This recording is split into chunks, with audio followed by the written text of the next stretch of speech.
জীৱনদানৰ আজি এটা কাৰ্যসূচী আছিলে অল ইণ্ডিয়া বেচিছত।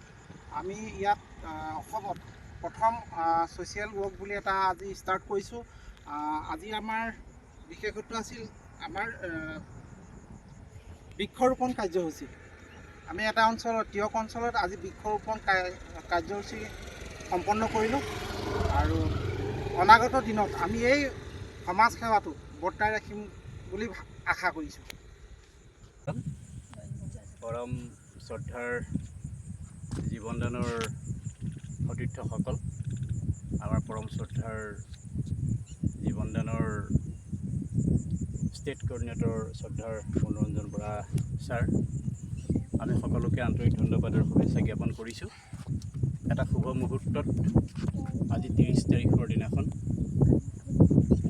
সৰ্বভাৰতীয় ভিত্তিত জীৱনদান গ্ৰুপে এই বৃক্ষৰোপণ কাৰ্যসূচীৰ তেখেতসকলৰ নিৰ্দেশ মৰ্মে আমি আজি পালন কৰিলোঁ। এটা সুন্দৰ পদক্ষেপ। এই পদক্ষেপ যাতে আমি অনাগত ভৱিষ্যত সুদূৰ প্ৰসাৰী কৰিব পাৰোঁ, এই কাৰ্যসূচী আজি আমাৰ আৰম্ভ হৈছে। অনাগত দিনত যিকোনো সময়ত আমি এনেধৰণৰ ছ'চিয়েল যিবোৰ সামাজিক কৰ্মকাজ এইখিনি আমি যাতে বৰ্তাই লৈ যাব পাৰোঁ, এইটো আমি আশা ৰাখিছোঁ।